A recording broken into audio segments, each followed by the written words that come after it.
दूसरा देखिए, जो आप मैन ऑफ द मैच की बात कर रही हैं, मुख्यमंत्री कोई भी बने अगर बीजेपी सरकार थी, मैन ऑफ द मैच तो अमित शाह मोदी ही रहेंगे। क्यों? क्योंकि आज से 4 महीने पहले बार बार लोग ये कह रहे थे कि पता नहीं हम वोट करेंगे बीजेपी के लिए या नहीं करेंगे, चाहते हुए भी, क्योंकि उनको था कि बंगाल काडर जो है बीजेपी का वो बहुत कमजोर है, वो हमारी सुरक्षा नहीं कर सकता। ये तो 3 महीने पहले जब अमित शाह गए, उन्होंने विश्वास दिलाया, या 15 दिन में लोगों को विश्वास दिलाया कि तुम्हारा बाल भी बांका नहीं होगा। उसके बाद no to Mamata is converting into yes to BJP. लेकिन एक सवाल इंपॉर्टेंट ये है, क्योंकि हम एक बार बात कर रहे हैं, मेरे पास एक बहुत इंपॉर्टेंट मैसेज आया है, कह रहे हैं जगन्नाथ पुरी जी सरकार बनाएंगे और कुछ रिजॉर्ट्स उड़ीसा में जो है बुक कर लिए गए हैं। तो ये एक बहुत रोचक बात है। अब ये तमिलनाडु के लिए बुक हुए हैं या बंगाल के लिए, लेकिन उड़ीसा में रिजॉर्ट्स बुक है पूर्णिमा। लेकिन प्राइमरीली वो अदिति तमिलनाडु के लिए नजर आते हैं। और जो मैं अभी जाने से पहले जब मैं एक्टिव विजय का जिक्र कर रही थी, और थोड़ी देर पहले जब आपने ऋषभ से सवाल पूछा कि बीजेपी नहीं चाहिए, ये बात फैक्ट है ऑन ग्राउंड। मतलब अगर टीवी के विजय के लिए क्रेज है, एक्टर विजय के लिए क्रेज है, तो मेरे 20 बार पूछने पर भी कि भाई बीजेपी ने तो तमिल संस्कृति को बढ़ावा दिया, तमिल संगमम जैसे कार्यक्रम बनारस तक प्रधानमंत्री मोदी ने कर डाले, तो बीजेपी नहीं, तो सीधा जवाब था नहीं। तो बीजेपी तो नहीं, तो ये थॉट तो है। फिर पूर्णिमा, अगर टीवी के साथ मिलकर बीजेपी सरकार बनाती है तो ये तो मैंडेट के खिलाफ हो जाएगा। और इंपॉर्टेंट बात यह है कि पहले इन दोनों की बातचीत हुई है, चुनाव से पहले विजय और अमित शाह के बीच में बातचीत हुई, फिर वो बात नहीं बनी या प्लान तरीके से नहीं बनी। अलग अलग चुनाव लड़ने का ये फैसला प्लान है या नाराजगी है, क्योंकि विजय ने कहा था मैं मुख्यमंत्री बनूंगा, बीजेपी ने जिस पे मारा नहीं। तो ये नतीजों से सामने आएगा और बाद में सरकार बनने सामने आएगा ये प्लान था या किस तरीके से। ठीक है, इस पर ऋषभ अपनी प्रतिक्रिया देंगे। और रामकिरण साहब, मैं आपके पास भी आऊंगी, लेकिन एक बार ऑन ग्राउंड चलना होगा। सर्वेश के पास हम चलते हैं। इस वक्त वो गुवाहाटी में मौजूद हैं और आज तो सर्वेश 92 सीटों में 62 पर बीजेपी अभी लीड कर रही है, और आंकड़ों में तो अभी रुझानों में शुरू में तो सरकार भी बना रही है। तो मतलब Hemanta Biswa Sarma must be on cloud 9 today.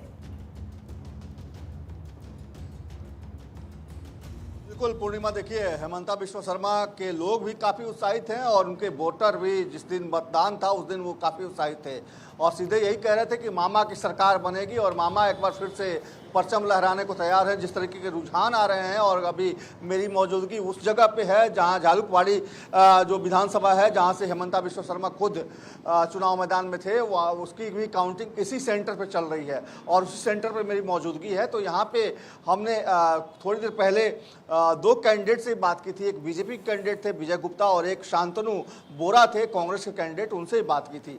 दोनों लोगों से जब बातचीत की थी तो बीजेपी कैंडिडेट के अंदर जो कॉन्फिडेंस था वो काफ़ी जोरदार तरीके से झलक रहा था। जहां शांतनु बोरा की बात करें तो उनसे जब पूछा मैंने कि क्या लग रहा है, तो उन्होंने कहा कि सरकार हमारी बन रही है। मैंने कहा कैसे बन रही है, तो उन्होंने कहा कि जनता जो है वो इस बार बदलाव का मूड बना चुकी है, क्योंकि कांग्रेस ने बहुत अच्छा काम किया। मैंने कहा कहाँ काम किया है, तो उन्होंने कहा कि 1947 से हम लोग काम करते आ रहे हैं। हमने कहा कि भाई जहाँ पे आपकी सरकार है उस राज्यों में क्या हो रहा है, तो उसके बारे में कुछ नहीं बता पाए। तो एक तरह से लैक ऑफ कॉन्फिडेंस कहीं ना कहीं कांग्रेस के कैंडिडेट के भीतर भी और कांग्रेस के कार्यकर्ताओं के भीतर भी देखने को मिल रहा है। और जिस तरीके के रुझान आ रहे हैं उससे साफ हो गया है कि हेमंता बिस्वा शर्मा एक बार फिर से तीसरी बार हैट्रिक लगाएंगे और उनकी सरकार आने वाली है। पूर्णिमा, मुझे एक चीज आप समझाइए, आपको लगता है यहाँ पर ओवैसी फैक्टर काम किया है? क्योंकि बीजेपी का 74 और वहां पे जो वोट स्प्लिट करना था मुस्लिम, तो शायद वो काम हुआ है, तभी जाके वोट कटे। ओवैसी ने गेन कुछ नहीं करा, पर वोट स्प्लिट करने में सक्सेसफुल। और ओवैसी हमेशा वैसे भी वोट स्प्लिट करने के लिए जाने जाती है। आप बहुत ज्यादा पीछे ना जाके बिहार आप चले जाइए, बिहार में आप देखिए कि ओवैसी ने वोट स्प्लिट किए, उसका नुकसान किसको हुआ? बीजेपी को तो ऑब्वियसली नहीं हुआ, दूसरी पार्टी के लिए ज्यादा नुकसान नजर आया है। और ओवैसी हमेशा वोट स्प्लिट फैक्टर के तौर पर काम करते आए हैं, और इसीलिए जब बातें करते हैं कि ये फैक्टर बंगाल में उतना चलता हुआ नजर नहीं आया। और ये नैरेटिव मैं इसीलिए कह रही हूं कि बड़ा शोध का विषय बंगाल का वोटर है। हम जब ये लगातार चर्चा कर रहे थे और इसको एनालाइज अदिति तुरंत हम लोग ने सारे वोटिंग डेज के दौरान भी की कि या तो इस तरफ या उस तरफ, अभी की टैली में या तो इस तरफ या उस तरफ नहीं नजर आ रहा है। तो मतलब ऐसा क्या हुआ? शायद रिजॉर्ट बुक होने की चर्चाएं आ रही हैं, ये भी वजह हो सकती है। ठीक है, रिजॉर्ट बुक होने की चर्चाएं आ रही हैं और कुछ किसी का फायदा किसी का नुकसान होना हो, रिजॉर्ट वालों का एक फायदा तो रहता ही रहता है, खासतौर पे जब ऐसी पेचीदा स्थितियां और एक बनती हैं हर्ष ने सरकार बात बनने के कही लिए। कि नेशनल सर्विस में लगे रहती बीजेपी, उसमें एक और चीज ऐड करने की जरूरत है सर। नेशनल सर्विस तो है ही, जाहिर तौर पे जमीन पे देखा, इलेक्शन सर्विस भी 24/7, तभी जाके ये नतीजे इस तरह से बदल पाते हैं। सत्ता नहीं होगी जब तक आप परिवर्तन कैसे लेके आएंगे? विपक्ष में रह के इस तरीके की मोरालिटी वगैरह की बात करना बहुत आसान होता है कि अगर हम सत्ता में होते तो ये करते, वो करते, फलाना करते, देखिए सत्ताधारी ये कर रहे हैं। अगर आपको ग्राउंड पे चेंज लेके आना है, उसके लिए सबसे ज्यादा जरूरी है सत्ता। अगर आप सत्ता में होंगे, परिवर्तन लेके आएंगे। आप ये देखिए, इसमें एक और बात मैं ऐड करना चाहूंगा, बीजेपी के लिए कितना आसान था राम मंदिर के मुद्दे को और खींचना, कितना आसान था 370 के मुद्दे को और खींचना, लेकिन बीजेपी डिलीवर्ड।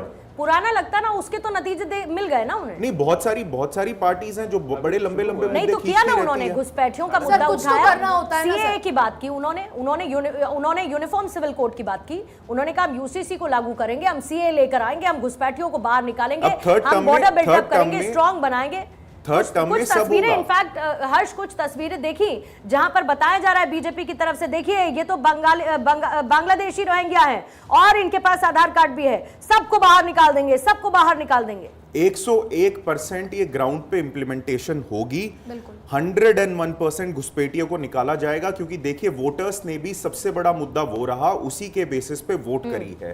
क्योंकि जहां पे इस तरीके से मैसिव डेमोग्राफिक चेंज हो रहा हो, जब तक वो डेमोग्राफिक चेंज आपके एरिया में नहीं हुआ, मैं हूं, कोई भी हूं, आप हों, जब तक हमारे लिए बड़ा आसान होता है ये बात करना कि नहीं कोई फर्क नहीं पड़ता डेमोग्राफिक चेंज से। But the moment a certain population exceeds 30%, आपका वहां पे रहना मुश्किल हो जाता है और फिर आपको रियलाइज होता है कि काश हमने पहले एक्शन ले लिया होता। लेकिन रामकिरण सर, अगर पश्चिम बंगाल के पर्सपेक्टिव से तो आप बताइएगा, और अदिति आप भी इसमें जरा जोड़िएगा कि कल अगर शाम तक नतीजे जैसे अभी रुझान आ रहे हैं ऐसे रहते हैं और संभवतः अगर बीजेपी की सरकार बनती, अगर इसीलिए क्योंकि अभी तस्वीर होना क्लियर होना बाकी है, लेकिन फिर भी कोई ये नहीं कहेगा कि ये चुनाव ममता बनर्जी हारी हैं। मतलब एक राइट स्टैंडर्ड में अगर मैं कहूं, ये ममता दीदी के सिस्टम की वजह से टीएमसी चुनाव हारी है।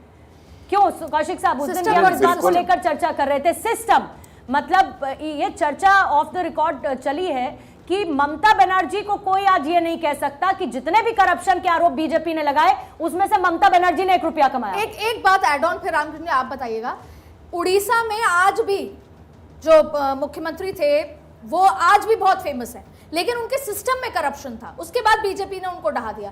ठीक वैसे ही ममता दीदी के लिए प्यार है, लेकिन उनका जो करप्ट सिस्टम है, तो यहाँ पर जो पूरा चुनाव है वो सिस्टम वर्सेस सिस्टम के लिए हुआ है। करप्ट सिस्टम के सामने बीजेपी ने अपना पूरा सिस्टम लगा दिया। अगर नतीजे ऐसे आते हैं तो क्यों? राम कुमार जी आप ये बताइए, ममता बनर्जी 15 साल से चीफ मिनिस्टर है जी। 15 साल कोई भी आदमी चीफ मिनिस्टर था, आप हिंदुस्तान का हिस्ट्री उठा कर देखिए, बहुत कम लोग हैं कि 15 साल के बाद भी इलेक्शन जीत जाता है। 2-4 एग्जाम्पल को छोड़ करके आप उड़ीसा का एग्जाम्पल ले सकती हैं, आप सिक्किम का एग्जाम्पल ले सकती हैं, आप वर्स्ट केस में जो है गुजरात का भी एक एग्जाम्पल ले सकती हैं। ठीक है, एंटी इनकम्बेंसी एक नेचुरली क्रिएट होता है। लेकिन हम इसके पहले हम आना चाहेंगे, एक बार तमिलनाडु पे आना चाहेंगे। तमिलनाडु में एक सोशल इंजीनियरिंग की गई, ये की गई 3% ऑफ ब्राह्मणों की आबादी है, एक भी ब्राह्मण को टिकट ना तो डीएमके दिया ना तो बीजेपी दिया, ये सोच करके कि ब्राह्मणों को टिकट देना ही नहीं है और अदर ब्राह्मणों का वोट लाना है। ये दोनों पार्टियां भूल जाती हैं कि जयललिता जो चीफ मिनिस्टर रही थी, वेरी इंपॉर्टेंट पॉइंट, वो भी एक ब्राह्मण थी। Very important point. नहीं, जयललिता भी ब्राह्मण थी, इसके बावजूद भी कई एक साल चीफ मिनिस्टर रही है। मतलब ये बड़ी बात है। सोशल इंजीनियरिंग के लोग बात नहीं करता है कि जिस तमिलनाडु में जानबूझ करके कास्ट इस टाइप का सोशल इंजीनियरिंग किया जाता है, उसको भी जनता लगता है जवाब दे रही है तमिलनाडु के अंदर। क्या आप ऐसे नहीं कर सकते हैं? आप क्या आप जानबूझ करके आप डिक्लेयर करके ब्राह्मणों को सीट ही नहीं देंगे, जिसकी आबादी 3% है, जिसका लंबे समय तक पॉलिटिकल वर्चस्व रहा हुआ तमिलनाडु के अंदर? नहीं तो ये क्या, नहीं तो कौशिक साहब ये क्या मतलब जानबूझ के एक ऑन ग्राउंड सेंटिमेंट बिल्टअप की कोशिश है? क्योंकि वहां की हमेशा की जो पॉलिटिक्स रही है, द्रविड़ पॉलिटिक्स जो रही है, हिंदी विरोध वाली पॉलिटिक्स रही है, क्या उसकी जद में फेस पर ब्राह्मण ना रखना? देखो, तमिलनाडु की राजनीति आप देखोगे तो एआईडीएमके कहाँ से आया? डीएमके से ही आया। और अधिकतर आप देखेंगे जब देश आज़ाद हुआ तब से लेकर के कांग्रेस की सरकार के आने के बाद 70 के दशक से यही है ये 74 75 में ये डीएमके उसमें से निकल के डीएमके बन गया।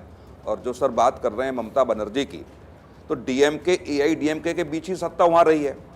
वहाँ का लोकल एक ऐसा क्षेत्रीय दल जो अधिकतर कई राज्यों में देखने को मिलता है, कोई भी सरकार कोई भी राष्ट्रीय दल वहाँ सरकार बनाने में नहीं, सहयोग तो रहा आपने, लेकिन सरकार बनाने में आप कामयाब नहीं हो पाए। तो जो ब्राह्मण की बात कर रहे हैं, 15 साल तक जो व्यक्ति वहाँ मुख्यमंत्री रहा उस पर आरोप कैसे लगे?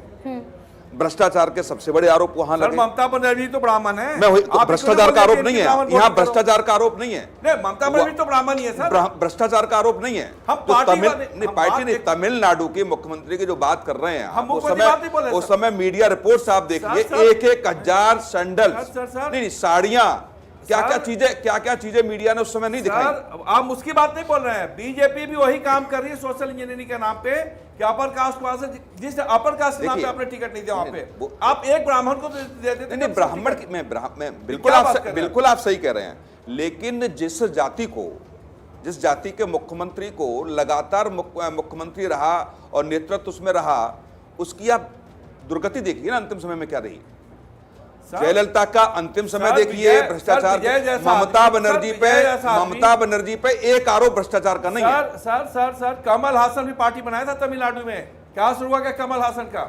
विजय भी एक्टर है, कमल हासन भी एक्टर है। पब्लिक विजय को क्यों चुन रहा है सर?